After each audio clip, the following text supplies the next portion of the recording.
Welcome to the Prosper Project, the show that helps entrepreneurs build brands that impact the world and the bottom line. We know that success doesn't come in a one-size-fits-all package. That's why we're bringing you adaptable marketing strategies along with valuable insights from inspiring changemakers, firebrands, and visionaries. I'm Lorraine Sugart, founder of the disruptive brand agency Prosper for Purpose. Now for this week's episode. Welcome to a really exciting episode today on the Prosper Project. My guest is Jennah Lear, founder and owner of Blue Loui Studio. It started as a brand design firm and has expanded into marketing and programs for aspiring entrepreneurs. Welcome, Jennah. Hey, thanks for having me. Yeah, I'm so excited to have you here today. So Jennah and I know each other in real life, which is the exception rather than the rule to the Prosper Project guests that I've interviewed in the past. But Jennah's really inspiring. She's very bold and brave, and she has just really embraced the road of entrepreneurship in, I think, whatever direction it takes you or you're inspired to go. So let's talk a little bit about that. When did you first become an entrepreneur, and what were you doing at the time that you saw this path that you wanted to take? Yeah, first, thank you for all the compliments. And, like I received that even when someone's saying it about myself, right? I'm like, oh, yes, I am that, right? Yeah. I'd say when it comes to entrepreneurship and where I was, it's kind of like my origin story, if you will. I was surfing a blog, the things you're not supposed to do when you're in a corporate position. I was doing those things. And I just had one of those days where I was just frustrated with it all. And I worked really hard to get through college in a short amount of time. And I'm a hard worker by nature, but I was like, I'm not really getting where I want to go. Like, I'm not in the meetings talking about change. I'm not seeing how the work I'm doing is actually impacting the end customer or client. And I felt really constrained because at the end of the day, I'm an avid learner. I want to grow. I want to challenge myself. And I just kept being in these positions where, I wasn't presented with the opportunities. And so I realized if I wanted something, I was going to have to do it for myself. But of course, you never know what that is, right? You're just like, I know I want something, but what? And it was that day that I just, I took too many breaks to go to the, break room, and I was surfing blogs, and I had this like energetic shift. I was like, this is not it. I know what I want for my life, but this is not it. I've gotten myself here. I did the thing. I went through college. I got the job. And that's when it landed in my lap. I saw an advertisement for something called Boss School. And I'd always thought about going back to school for business, but I was like, I hadn't paid off the first set of loans. I don't know what it's going to look like to take on a whole new set, right? But I really like the idea of creating and leading and just shifting into a place where I can make a bigger impact and seeing that impact. And that was the catalyst. I signed up for Boss School thinking I'm going to learn this, 90-day boot camp for women who want to learn how to become an entrepreneur. And when I stepped inside of it, it was a mirror. And I got to take a look at myself and who I was and what I wanted in this world and my purpose. And I had never been asked those things before. And that's where I had like the biggest breakdowns so that I could really ultimately have those shifts and breakthrough to step up into who I am now. I love that so much. And I think that a lot of people feel that way. What do you think gave you that courage? Because that's about courage, right? Like you didn't know what you were stepping into. What gave you the courage to go there? Was it moving away from the unhappiness or just really feeling deep down that you were called for something different? I knew, I remember those feelings even back in like high school and middle school, like I'm called to do more and I want more out of my life. And, I had two working parents. We come from, blue collar homes, and there's nothing wrong with that. But I knew that I wanted more than kind of the hand that was dealt to me. And I actually didn't have a lot of support or a lot of guidance around me to help guide me around that. I just had sheer will in my bones of like, I worked so hard and this is where I got myself. And there wasn't any wrong to that. No, but I just knew that this wasn't it. And it's in those moments that you kind of wait to be saved.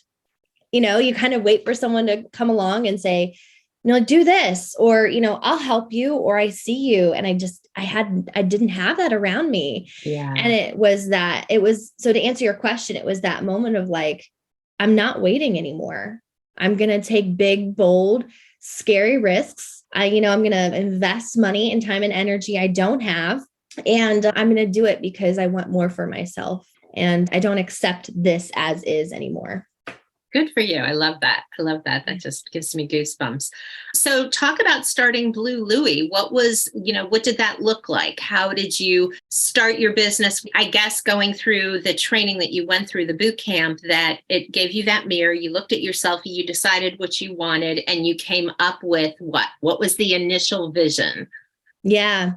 So I definitely wanted to create more impact. I wanted to be connected to seeing the shifts and the results along the way. And I also it was kind of this weird dynamic because I'm a graphic designer by trade. And I didn't actually want an agency. I didn't want to run an agency model. I had by joining this program, I'd been introduced to what the online world was like.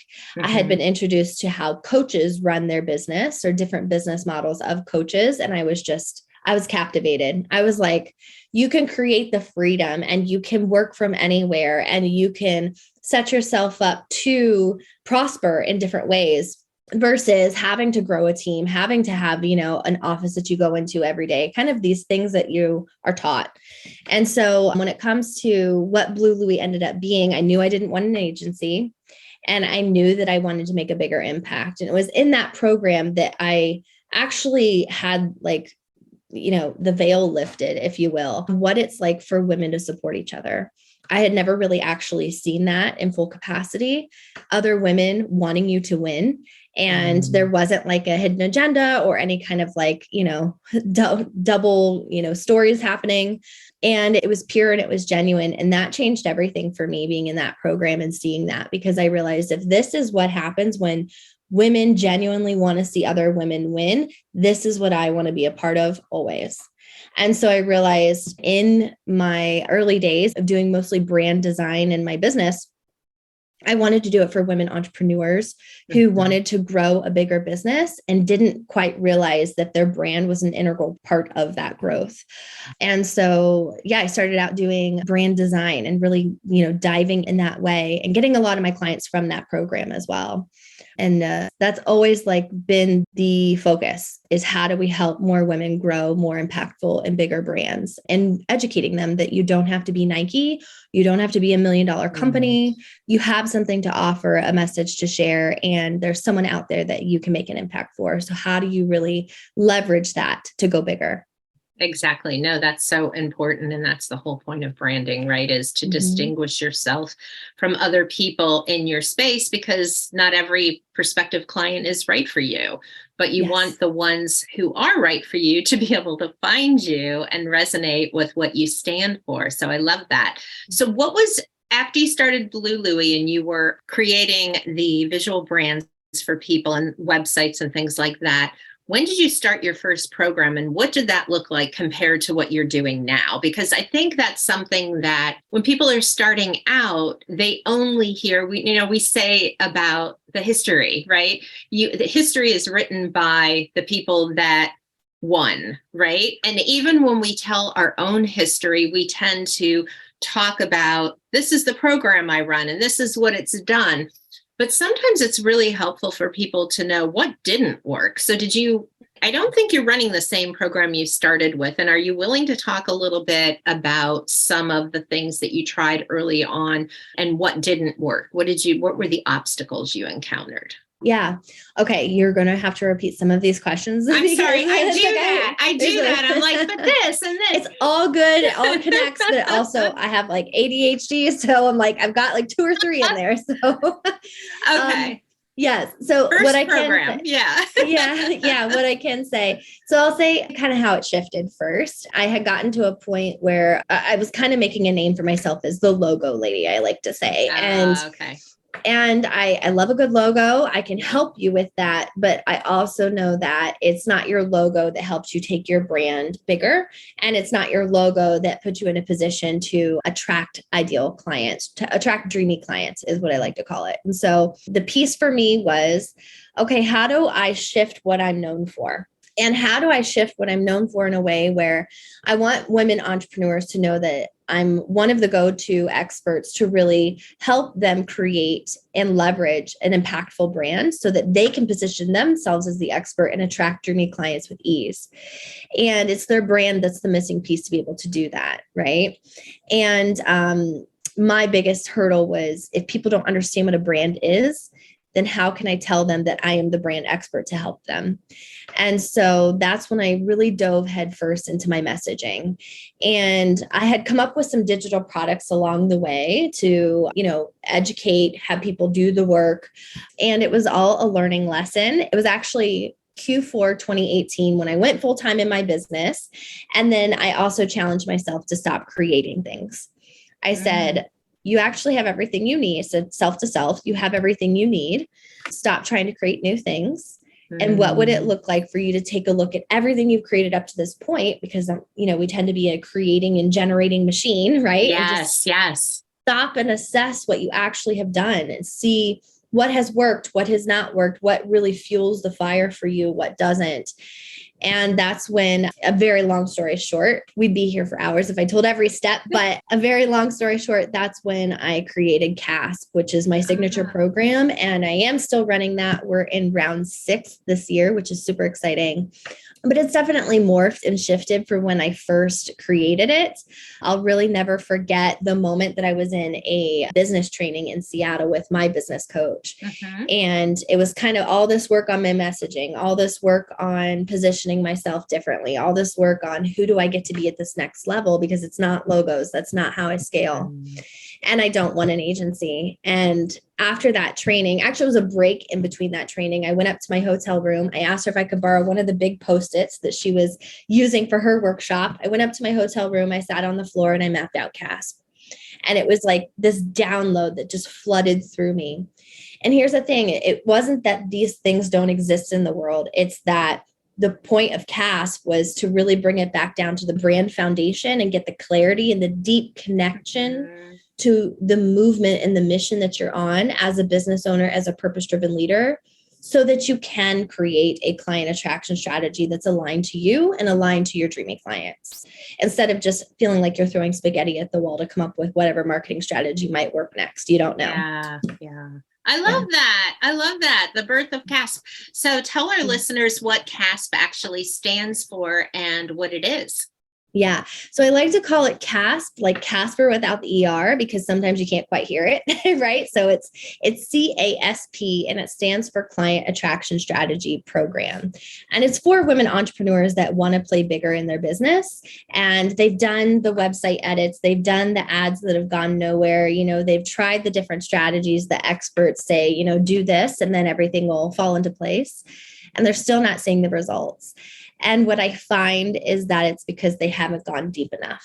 They haven't gone deep enough into why you, because I know we're talking two brand experts right here, right? I know I'm not the only brand strategist in the world. So what makes me different, and what is my message that I want to get out there? And who am I talking to? Because again, we may be talking to different ideal audiences.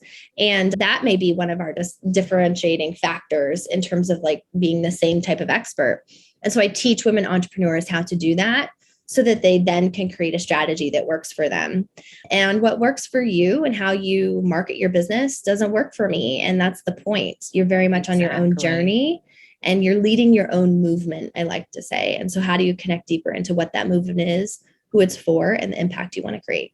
That's great, Jennah. Those are really, really strong points. And so how long is C.A.S.P? You said this is the 6th one you've done. Do you do several a year? And we will, in the show notes, have a link to whatever landing page you use for C.A.S.P. I know it's not evergreen. It like opens and closes, right? Correct. So we'll link to that. So depending on when listeners are hearing this episode, they can go to the links below and either sign up to see if they're a good fit for C.A.S.P or get on a waiting list, whatever the case may be. Yeah, absolutely. So we do run it open and closed. So we run it live and we do it once a year now. So it's kind of this bittersweet piece where people are like, I've heard of it, I want to join. And I'm like, it doesn't open up until May. And the reason why we do that is because we want to be able to go deep with our clients. We want to hold space for them as they're really shifting through these different pieces. I mean, let's be honest, you can Google a SWOT analysis, you can Google how to, create ideal client audience. But it's being able to talk about what you see, what you envision, and who you are that supports the shifts and how you're creating those things. And so, so to answer your question, C.A.S.P is 3 months, 12 weeks. We dive deeper than you probably ever have gone in a marketing program, so to speak. And most of our clients come out completely shifting and transformed. I think about one client in particular who she was a money coach going in, and she's phenomenal. And I was holding a space and taking a stand for her. And I kept telling her, you're not a money coach, you're a spiritual guide. And she was fighting me every step of the way.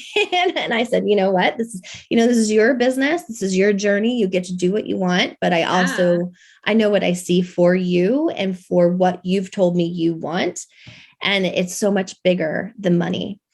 And she ended up having like a whole identity breakdown during C.A.S.P. And she still showed up to the calls, but she got a little bit quiet towards the end. And about a month later, she circled back around and was like, hey, thank you. And I was like, you know what? Everybody's journey is different. And she was like, I've completely shifted my business. I'm so connected because I was fighting that identity shift. And you were talking about brand identity. Yeah. And what happened afterwards, she manifested like an $11,000 marketing program. After that, she manifested coaching. She manifested clients. Like, what happens for you when you are just bold and raw and honest with who you are in this world and how you're here to really make an impact? That's where the magic is. I totally agree. And I love that story so much. And that goes back to, it reminds me of a philosophy that you shared with me before we started today. Do you want to talk about that for a minute? Yeah. We talked a little bit about, what would you want someone to take away from this episode or, the musings that you shared, if you will. And I think for me, I could talk about branding all day. I could talk about marketing all day. I love that. And I think it's really about possibility. At the end of the day, it's asking yourself, what's the higher possibility for me here? And really coming into any space, listening to a podcast episode, going to an event, just open and coachable and open to receiving. And I think that once you can really lean in and check yourself, like, am I actually open right now? Or am I going into this with a closed heart and a closed mind? If you can just show up open, you will have a breakthrough. Might be a little one, might be a big one, but you will receive something. Yeah. And that's the thing, we've talked about. So Jennah was one of our speakers at Women's Entrepreneurship Day, which I'm the ambassador for here in Ohio, where we both live. And I think what's really interesting is you can show up really open to something that is really big. And maybe you are an introvert and you're like, I don't know if I can find my space here. Or you can show up to something like past wet events have been much bolder and bigger than the one we did this past year. But if you show up ready to receive, you will receive. And like Jennah said, it may be a little takeaway. It may be a fundamental takeaway. It doesn't have to be about the experience being profound and having all these new things thrown at you. But like you said, Jennah, it's what can you receive? What are you open to? And that's what you inevitably find, right? Yeah. And I think, what's coming up for me that I want to share to just piggyback off of that is, I think a lot of times we go into events or experiences and we think, how can I just get something out of this, right? How can I get a client, or how does my business move forward from an ROI or a bottom line standpoint? And there's so much that has helped me really shift into leadership as a successful business owner, but also just as, a woman and a light in this world, when I've put the money and the bottom line and those pieces aside, and I just showed up open. Good. I love that so much. So what's next for you? Do you have any ideas about what you might be doing next in your business? Is it building on what you have? Do you have anything new and exciting on the horizon?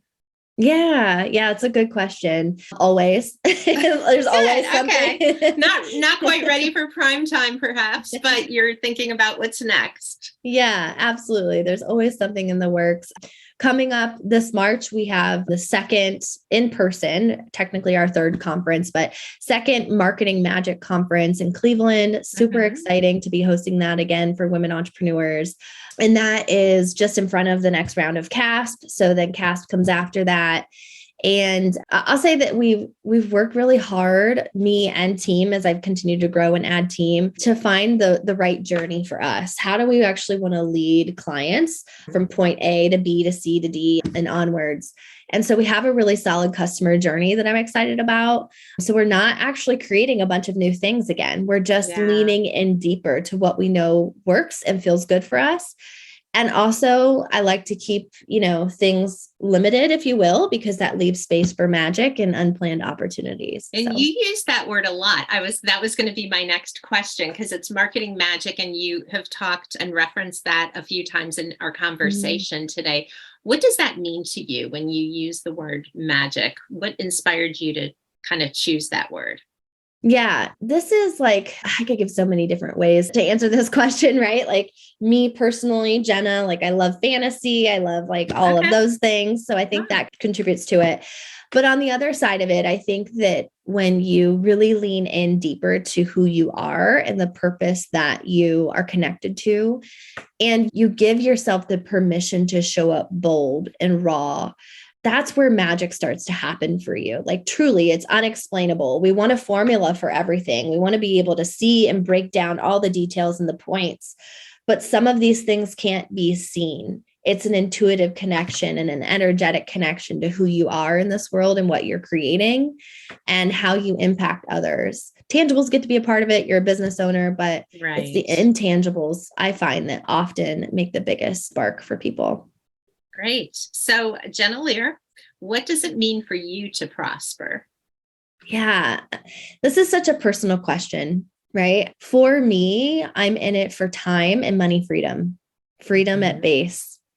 And what's really fueled me in the last few years as I've grown and I've scaled and we've looked at how I've spent my time and my energy in business is I want to create generational wealth.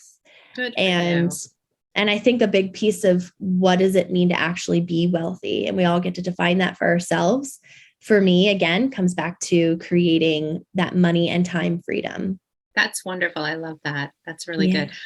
Jennah Lear, Blue Loui Studio. I could talk to you all day, so we'll have to catch up again in person. Yeah. Thank you so much for spending time with me here today on the Prosper Project. And people can find you at Blue Loui Studio, but there is no S on Loui, so keep that in mind. And it was named for your dog, correct?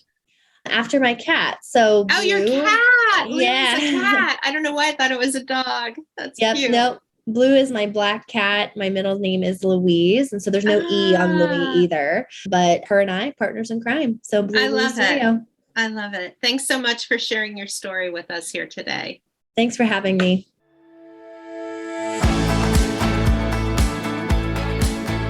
Thank you so much for tuning into this episode of The Prosper Project. If you want to grow a peerless, profitable brand, please hit the subscribe button so you never miss an episode. And if you find value in our show, please help us reach others by sharing an episode and leaving a review. In appreciation, please visit prosperforpurpose.com for more free resources to help you grow your business.